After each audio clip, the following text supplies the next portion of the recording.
Nobody knows when flowers were first noticed by human beings and began their transition from the wild to the garden.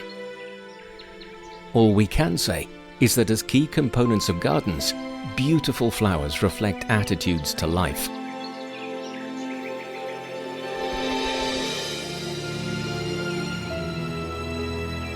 But the fact remains that human beings did somehow learn how to live together with flowers. Out of the ever-changing pattern of seasons, horticulture developed, tending to plants, not for sustenance, but spiritual satisfaction. Horticulture is about time and people. Without time, there would be no expectations. Without people, there would be no stories.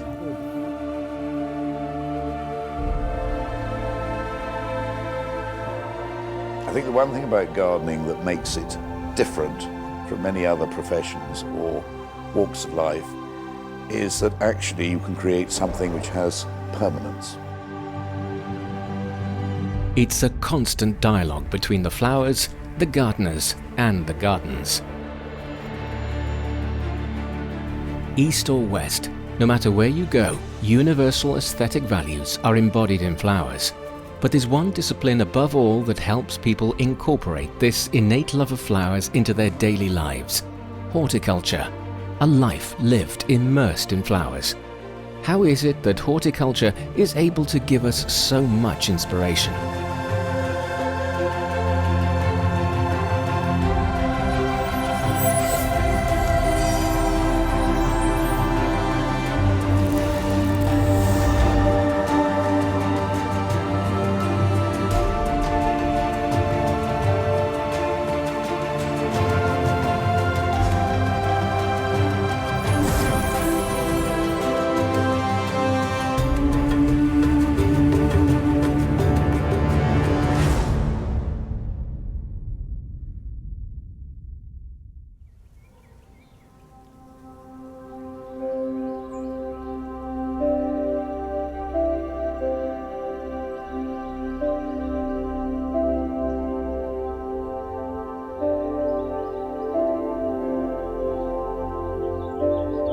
This is a fine example of a private garden in southern China, epitomizing the aesthetic tradition of the Oriental garden.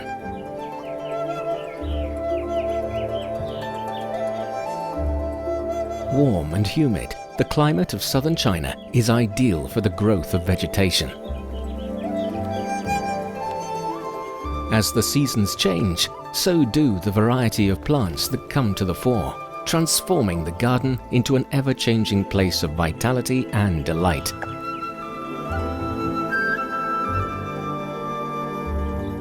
Architecture, landscaping and plants, these are the three essential elements of the classical Chinese garden.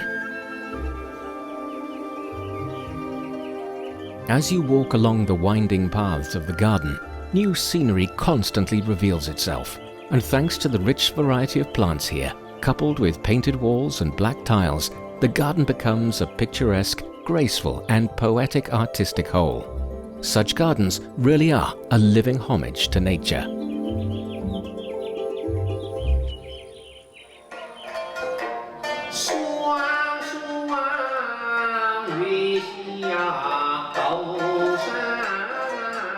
Chinese people are good at highlighting rare plants in the landscape. The humble administrator's garden in Suzhou, built in the early 16th century, is a fine example of a southern Chinese garden, an almost perfect symbol of delicacy and beauty.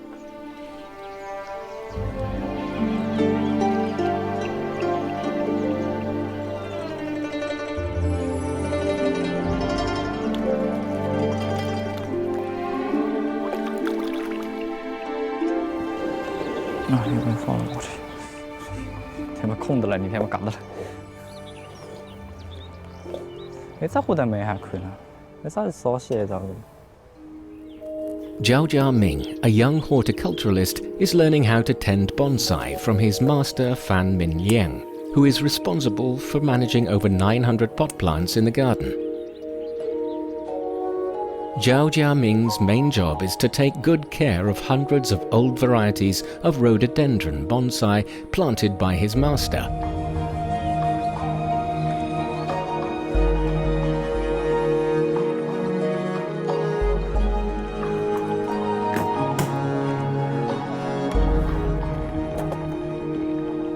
人们呢肯定喜欢大自然的东西，特别一些花草啊、树啊，但是这些东西都是长在我们的室外、我们的大山里，或者一些泥土上面，不可能我们把它搬到家里来，所以我们就慢慢的发展成把一些树用人为的力量把它种植到盆里去，把它怎么样养得更加好，更加模仿自然的形态。 种进盆里去之后呢，我们就可以连盆端到我们的房间里、我们的室内进行一个观赏，可以看到大自然的一个景象。 Get a pot and then fill it with flowers, trees, bamboos and stones. Once trimmed, shaped, decorated and set against a proper backdrop, you have bonsai. Bonsai creates a miniature natural landscape, all within arm's reach.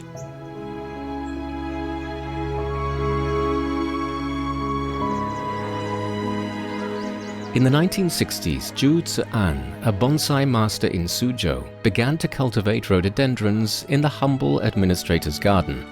After 3 generations of hard work, bonsai rhododendron has become a new draw for the ancient garden. 就是杆基左右方向，搿搬围下来，是吧？搬围下来，是吧？一围，再2围，2围就成片了。这个一片就是一片，2弯大。你看这个枝片往下扎，再枝片往下扎，有个半弯呢，就是在这里，就是一根粗枝半弯。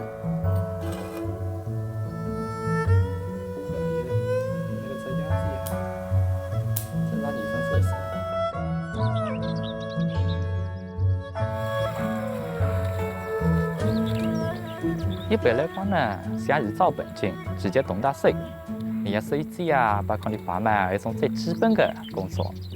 有的呢，会得接尾水，慢慢接菜蔬是高后，才会得让它烧水。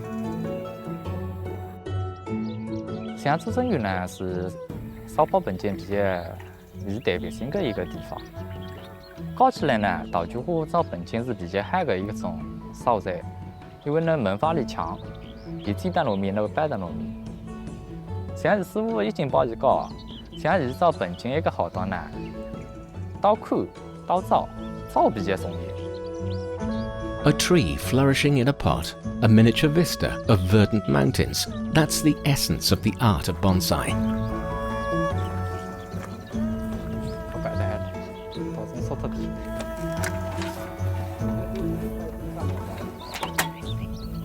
Reflect the majestic in the petite. Master artisanship with persistence.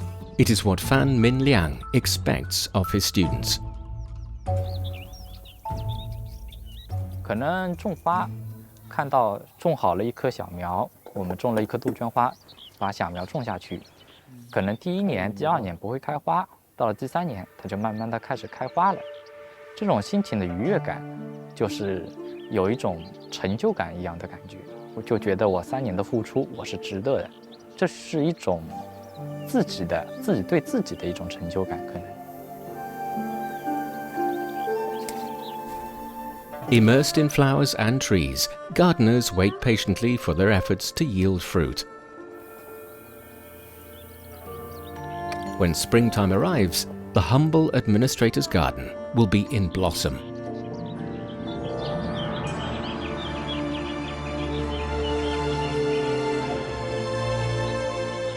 There's a philosophy implied in gardens, and in a very real sense, the blossoms that grow in them are a living manifestation of that philosophy. It's the philosophy that underpins horticulture, the art of cultivating plants in gardens.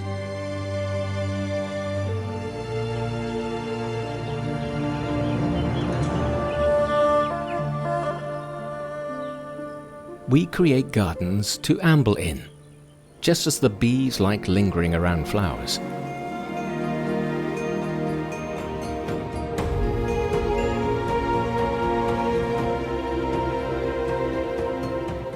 So the appeal, flowering things, it's all the same passion, it's all the same fun, it's all the same excitement, it's the same excitement in the beauty and the history and the origin.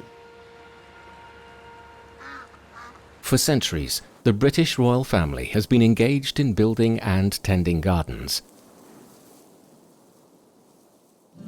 The Chinese garden was once regarded by the British as the best imitation of the natural landscape.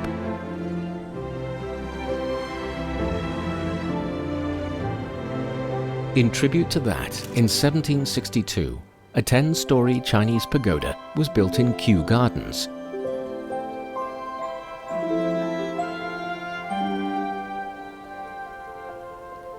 The design and layout of Biddulph Grange Garden, built in 1842, reflects early Victorian ideas of gardens and people's desire for exotic flowers and plants.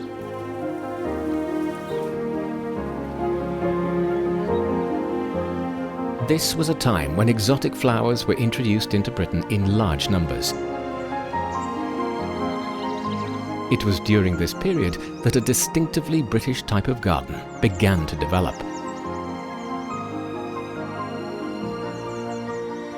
Gardening in the UK was rather more parkland gardening. It was Capability Brown, Repton, these huge landscape parks and gardens as they were called, but they weren't really gardens. Carhays Estate, a famous estate garden in Britain, is located in the southwest corner of England, about 5 hours' drive from London.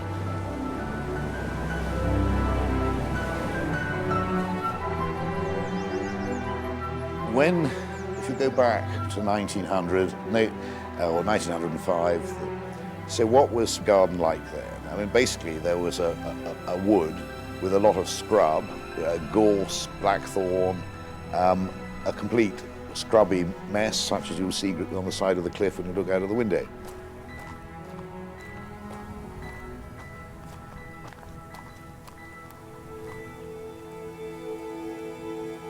In 1893, at the age of 32, J.C. Williams joined the Royal Horticultural Society.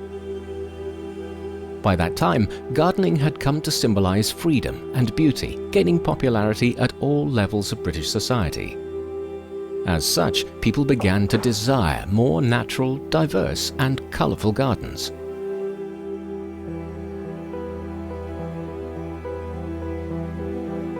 My great-grandfather's interest in plants and horticulture, he collected all the seeds, he collected the herbarium specimens. The way that you transported seeds was to embed them in wax. So the seed journey itself was taking 3 or 4 months.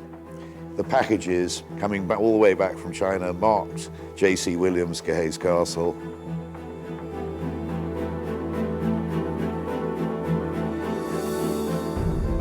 I think my great-grandfather's idea was to create something different, something that was higgledy-piggledy. It wasn't formal, it wasn't planned, it wasn't laid out with great eye lines, it wasn't planned by colour, it wasn't planned on the geography particularly.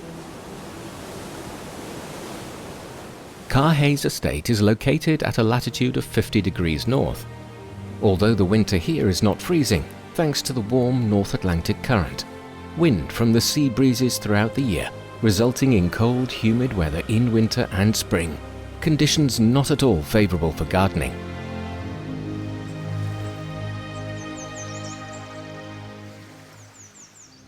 To my great-grandfather, it was a very expensive passion. If you take the Forest's 1911 expedition on its own, in today's money, my great-grandfather spent £400,000 funding that expedition on its own.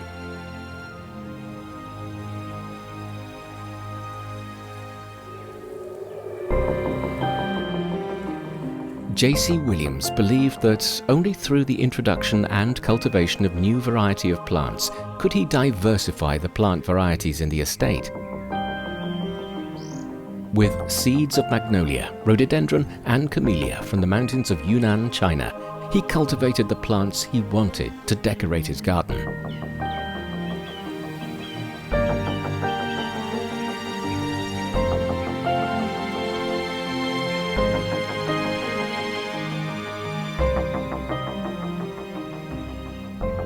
This camellia started flowering in November and it's still flowering in early March and will be flowering on into April. This is the largest camellia in Great Britain and Ireland. Look at this in comparison. There's hybrid vigour for you.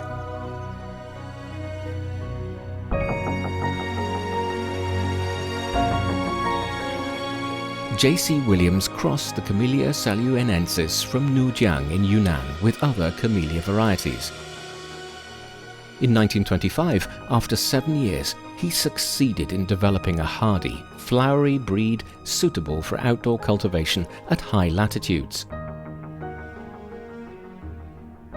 People love the beauty of the plants.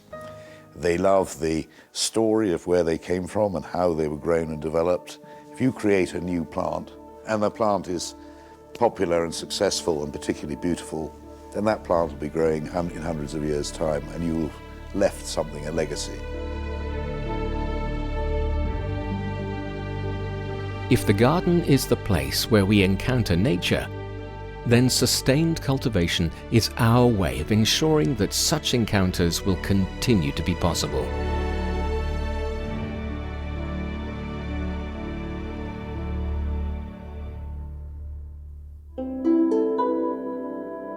Jinhua is the home of camellia. Its history of camellia cultivation began more than 800 years ago in the southern Song dynasty. He Zongying from Hoxi village in Jinhua is a master camellia grower. He's helping a client grow his camellia. In cutting the rootstock, trimming the scions, joining the scions with the rootstock, securing the graft and bagging it, He Zongying demonstrates swift and nimble prowess. The technique used is grafting, which is what He Zongying is known for. It normally takes over a decade for a camellia to grow from a seedling to 2 meters in height. However, by grafting and cutting from another variety onto established rootstock, the cutting is nurtured by and integrated with the rootstock. The plant will be fully matured after just 3 years. 嫁接的时候，它必须有刀口的呢，肯定修一个口子，然后把这个枝条也要切成那个刀口的形状，这样插进去呢，它这个接触面大，成活率高。它是完全是靠砧木上面的水分吸上去的，因为你整张叶子的话，它要求的水分就多了，所以我们去掉一半。刚好跟没点气氛，跟没点短发。 The operation looks simple, but it requires years of practice. Compared with grafting, cuttage is a simpler way of cultivation.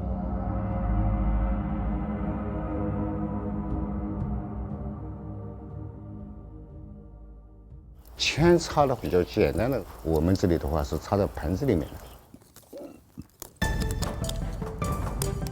底下杆子呢3到5公分。 这3到5公分是插在土里面的，然后2张叶子是在土上面。5月底6月初插下去的话呢，40天那个根就开始生了。11月份可以种在大田里面去。 The greatest advantage of cuttage is that it helps preserve the original genes and guarantees certain appearances of the flowers.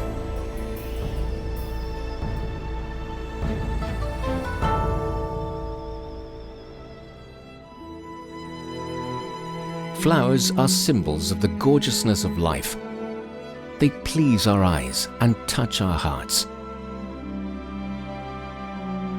Flower growers have always been gentle. Some prefer natural and simple approaches to cultivation, while others prefer to be more creative and innovative.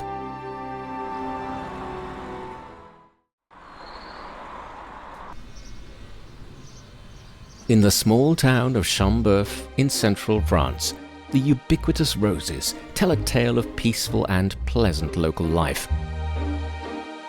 More than 100 years ago, Matthias Mayon's great-grandfather made an important decision here and took his flowers far away with him. Roses, when you put them outside of a rose garden, when you put them outside of your house, you put them in the street, people start to walk in the street. People start to talk to each other in the street, and they sit down on benches, enjoy a little snack, and talk about roses, talk about the color, talk about life. That's the village of birth of my great-grandfather. That's where the family comes from. This village is really in the middle of Europe, in the middle of France and in the middle of Europe. So there's no chance to go out of this village. And my great-grandpa was one of the first person to travel and to bring his roses all over the world.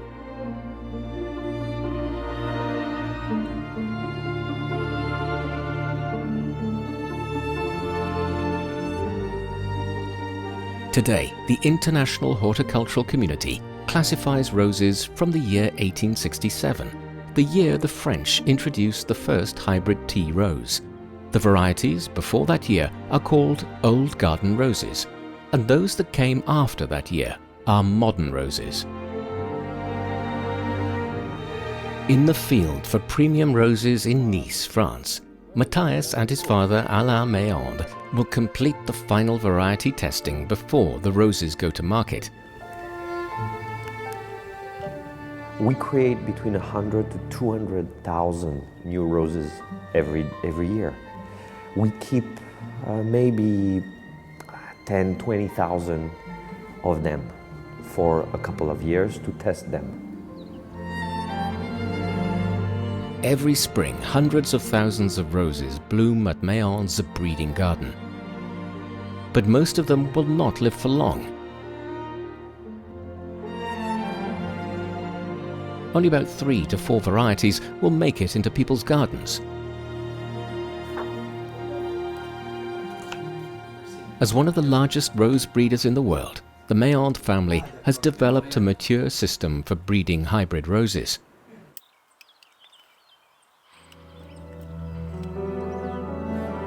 They select and breed the flowers in the nursery garden during the first 3 years.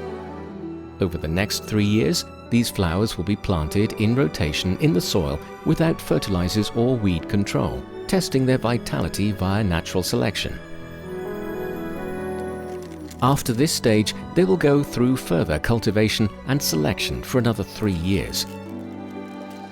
The whole procedure takes about a decade.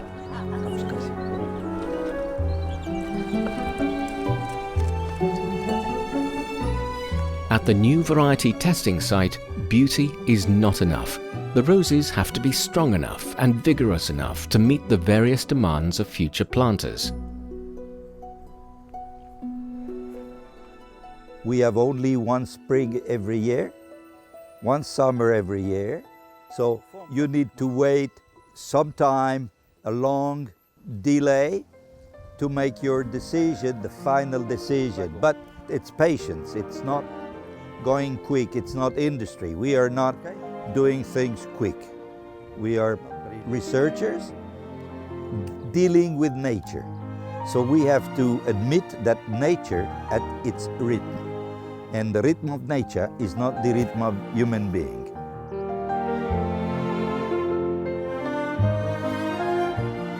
Just a little rose, but it bears witness to the development of horticulture in the world. A demonstration of humanity's efforts to understand nature. In turn, interaction with flowers inspires us to keep exploring.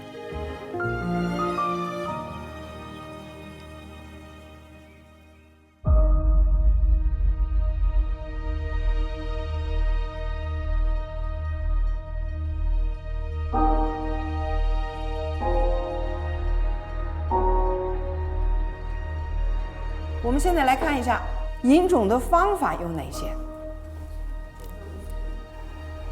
种子引种，把你看中的这个植物作为它的母本，是不是啊？另外再把另外一个它的，比如说特性比较明显的、观赏性强的、抗性比较强的，把它的花粉适时的啊，一定要是适合的时间授到它的柱头上，那么它就可以结实。这一粒种子就是什么？就是基因重组以后的什么东西呀？F1代，我们也叫杂交1代。啊，高温高湿就会怎么样？容易生病，是不是啊？ Horticulture professor Guo Runhua and her husband Sui Yunji have deep insights into the ways of plants. They used to be classmates in college and have been teaching in Kuitun, Xinjiang since they graduated.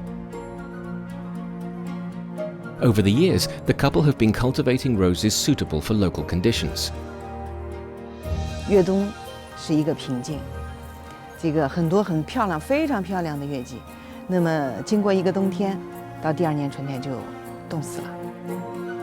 海拔是1720。 啊，上面那个地方好像还有一点啊，差不多啊。 The Tianshan Mountains where Kuitun is located are rich in wild roses. In the endless ravines of the valley, these wildflowers have adapted to the extreme climate where the winter temperature averages below -20 degrees Celsius. So the couple crossed wild roses with modern roses to breed new varieties that can resist cold genetically. 主要是想利用它这个比较好的资源，啊，我们做一些呢，到秋天呢，我们过来采一些这个 F1代的果实，然后呢，我们再回去进行处理。好，做的时候慢一点，注意保护雌蕊，不要把雌蕊碰着了。 Despite using flowers of the same genus of Rosa, the results of the hybridization experiment took the couple by surprise.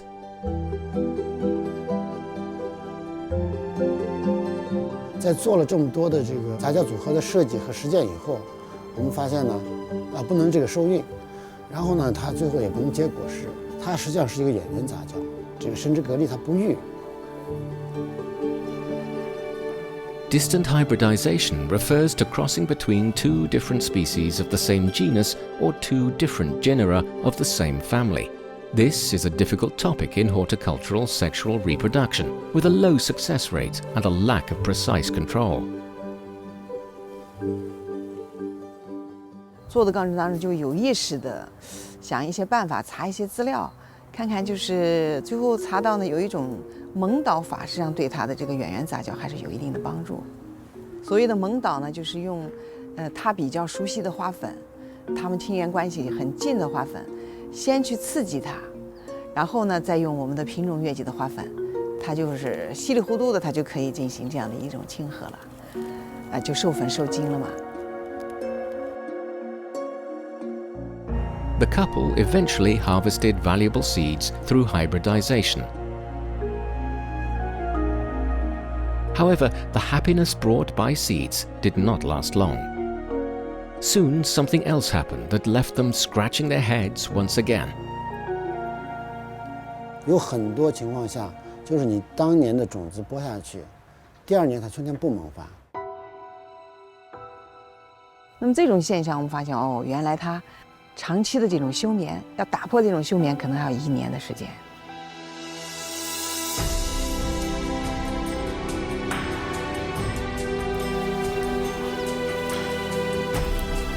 因为我们发现一个偶然的现象，我们有一年我们播的这个蔷薇种子啊，头1年1个都没出，第2年那块地我们刚好没用上，就空到那儿了。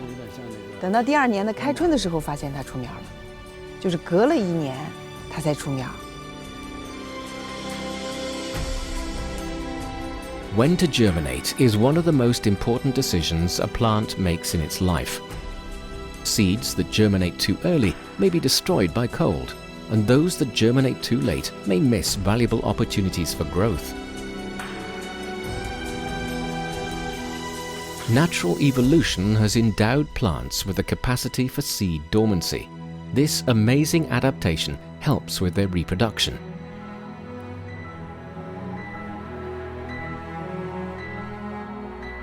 With the seed problem solved, the remaining challenge is whether the new variety can survive the freezing winter.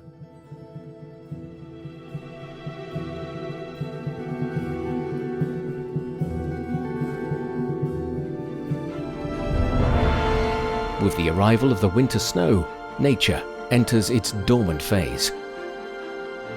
Extremely low temperature is a big enough test for wild roses, let alone the hybrid variety that only has some of the genetic features of their wild counterparts. 所以说咱们说叶季啊，说有冻烧有冻烧，抗寒叶季都有冻烧。你包括这个野生的，这烧这一部分，它也要冻烧。那不可能保证这么低的环境下，它最末端的这个烧，它都能保证有抗寒。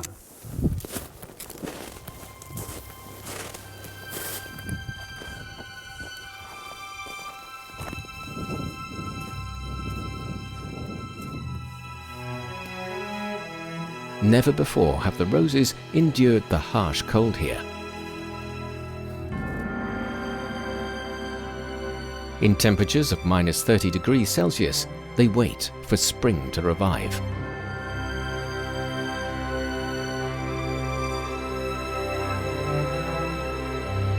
These frozen flowers are the fruits of the couple's painstaking efforts.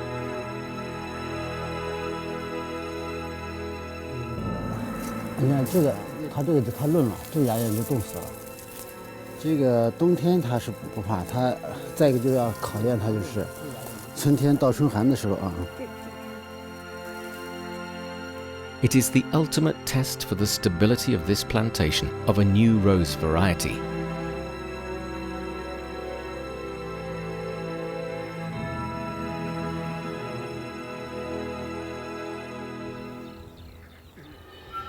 In June, the sun hangs high above the Tian Shan Mountains. Now the roses that have survived the rigors of the coldest seasons burst into bloom.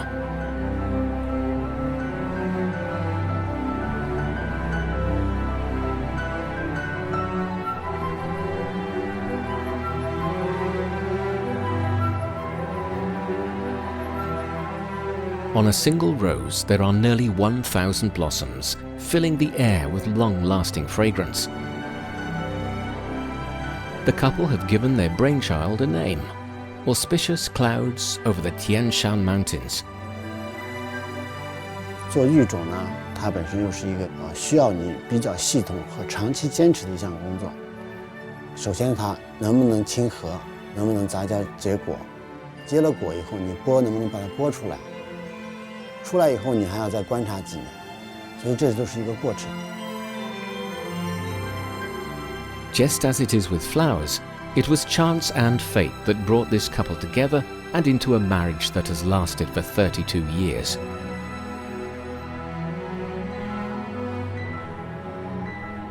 Sharing the beauty we see in our mind's eye, we search, cultivate and change flowers. We assume the role of nurturer, playing an active role in flowers' cycle of life. But cultivation per se is a time-consuming process.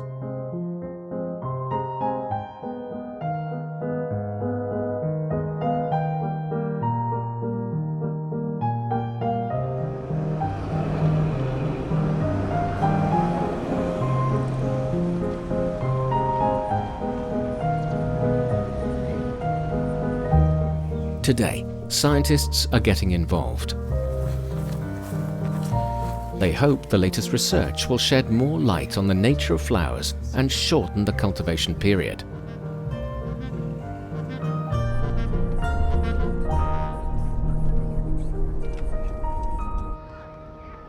Professor Mohamed Benrahmane, chief scientist of the French National Centre for Scientific Research, sequenced and interpreted the genetic information carried by rose chromosome and identified all 36,377 genes.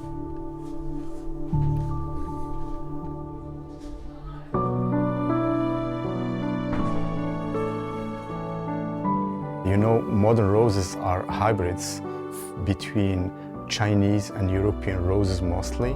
We went back in years and years and checked which rose was introduced into Europe and participated the most to the creation of the 35,000 roses that we find now. And we ended by choosing a Chinese rose called Rosa chinensis, cultivar old blush. Most importantly was, for example, the recurrent flowering, the capacity of the rose to flower for a long time between spring to autumn.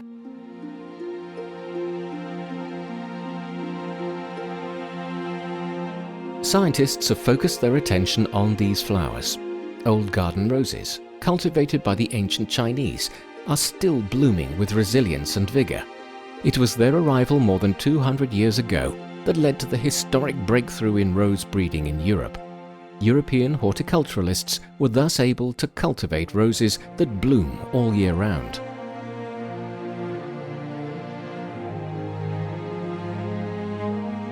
You know, rose, it belongs to the Rosaceae family, to which belong strawberry, raspberry, apple, peach. So you know, the strawberry and rose are very phenotypically different, very different, but at the genetic level they are very close. It helped also understand the domestication of rose, but also to understand the evolution of rose and its cousins.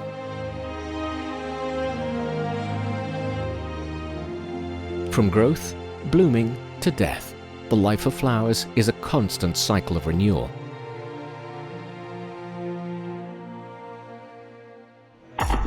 It might seem unromantic to think of roses as a commodity, but the fact is that from breeding and cultivation to auction and sale, these beautiful flowers are the basis of a massive global industry.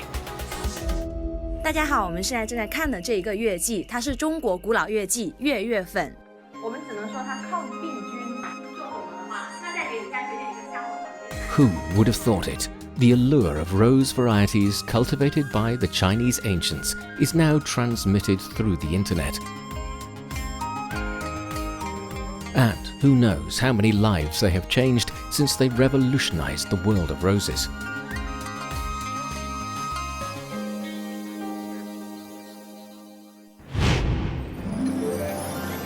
In Dounan, Kunming, there is the largest trading market for fresh-cut flowers in China or even Asia. The annual volume of flowers traded here is close to 7 billion. With the approaching of the Qixi festival, the Chinese Valentine's Day, roses are particularly popular in the market. From selecting, inquiring, loading to distributing, it won't take long for the fresh flowers to reach the hands of people across the country as tokens of love and affection.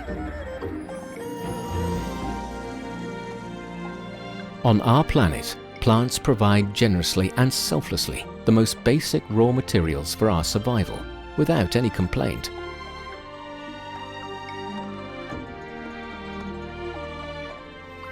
But every plant and every flower has a world to itself. Through horticulture, how did we build up subtle connections between us and the flowers, two species that have been coexisting for long on Earth?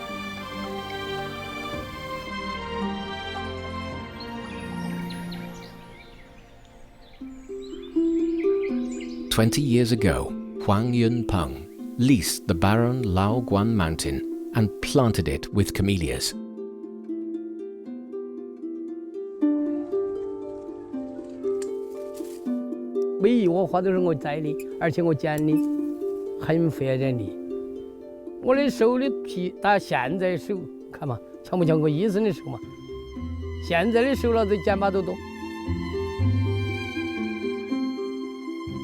Huang Yunpeng is in his 70s. He's a well-known local herbalist. He has a strict routine for himself. He only works for half a day. In the morning, he works in his clinic, and in the afternoon, he watches over his flowers. 说植物是生命的基础，动物就是生命的本身，水就是生命的源泉。我是大自然的爱好者，喜欢种花种草，所以我想到采茶花。It hasn't rained for over a month in the city of Zhegung. Because of the lack of nourishment, some camellias in the dense woods on top of the mountain are in need of pruning.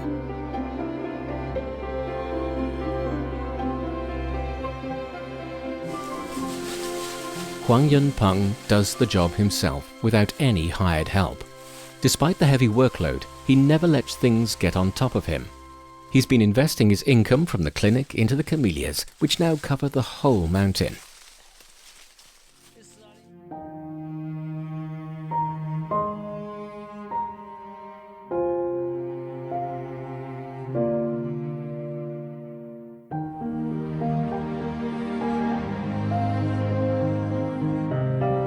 A Chinese saying goes, flowers bloom in their time and the wind comes to pay tribute. Since ancient times, Chinese people have noted the connection between wind and flowers and have marked each of the 24 solar terms with a particular flower that blossoms in that period. Minor cold is represented by camellia. As the flower blooms in the depth of winter, Huang Yunpeng's granddaughter has come to her hometown Zhegung from Nanning, Guangxi for her winter vacation. Her favorite pastime is admiring the camellias on the mountain with her grandfather. 从小时候就每年回家必来的一个地方，不是很能说清楚到底为什么，但就是从大门一进来看那几棵茶花树呀，然后就是越走越深，越走越深。 在开得特别旺盛的季节，就有一种应接不暇的感觉，不自主的一直走下去。就是像这种白茶花一样，就是你一看到它，你就觉得它特别好看。我记得我以前经过它的时候，很多茶花我不知道它为什么没有枯萎，它就落下来了。它落下来的时候，你好像可以听见它那一个声音。 Having grown up in Nanning, Huang Shusu cannot always understand her grandfather's Zhegung dialect. Even now, she does not know why he likes planting camellias so much, but this happy experience of walking among the camellias with her grandfather will likely stay in her memory for many years to come.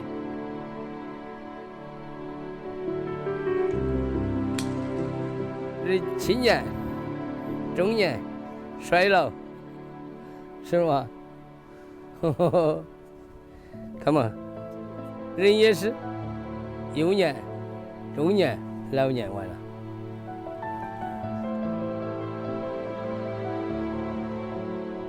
It is easier to look at flowers than to plant them. To create this amazing garden, Huang Yunpeng has spent every afternoon of the past 20 years working alone on the mountain.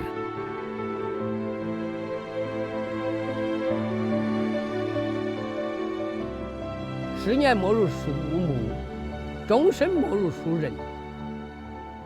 花瓣、花蕊、花萼、花柄，那咋子长成的？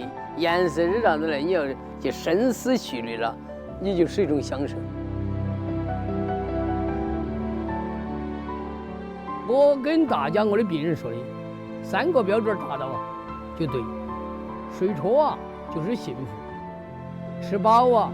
就是云养，自由就是快乐，快乐、幸福、自由，这3大标准就达到啊！你人还追求啥子？ Huang Yunpeng's life is simple and regular, and he has got the best of companions, his camellias and nature. 花要看到这半开时，这种半开半闭的花。 酒要吃到尾最后，将将的有滴点的醉，就舒服。 With a few dishes and a bottle of Chinese spirit, the family is having a get-together. For them, a Chinese New Year is only complete with beautiful camellias.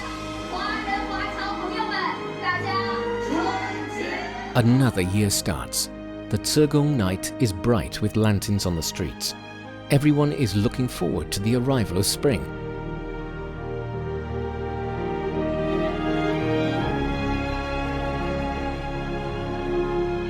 Some people say that gardening is a sense of responsibility towards nature.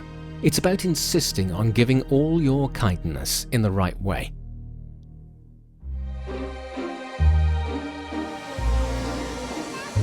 No matter when and where, such kindness speaks of our common pursuit of beauty.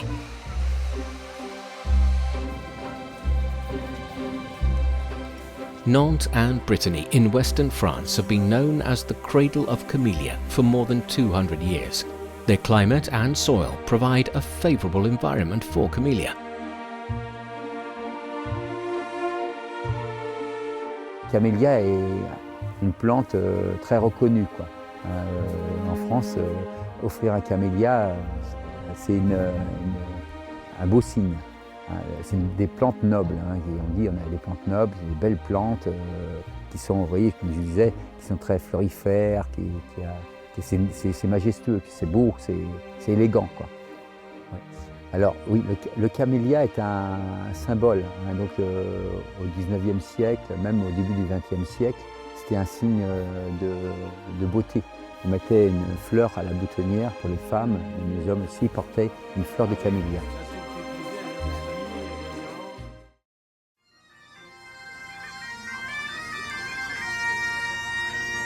The biannual International Camellia Society Congress is held at Nantes in France this year. Camellia lovers from all over the world come to share, exchange and discuss the future of camellia.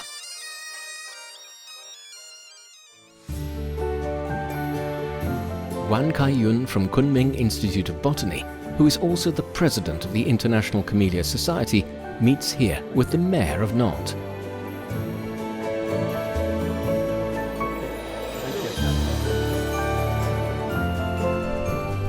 In front of the assembled international audience, a bottle of oolong tea is poured on a new variety of camellia in a special baptizing ceremony.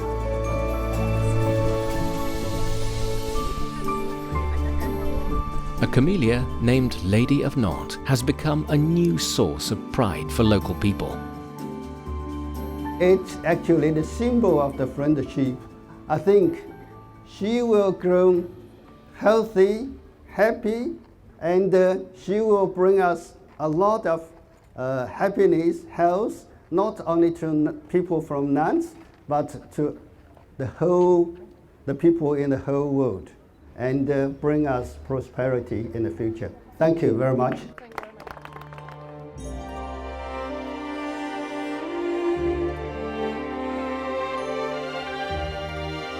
Flowers seem to possess some of the most primitive and ingrained human instincts, namely to turn to nature for emotional expression.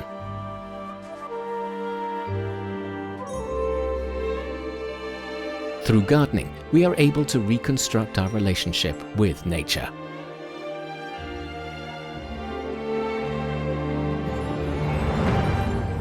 By exploring and seeking to understand flowers, we also get the chance to re-examine our own lives. As the old saying goes, no garden is born out of darkness, and those who care for flowers are the allies of light.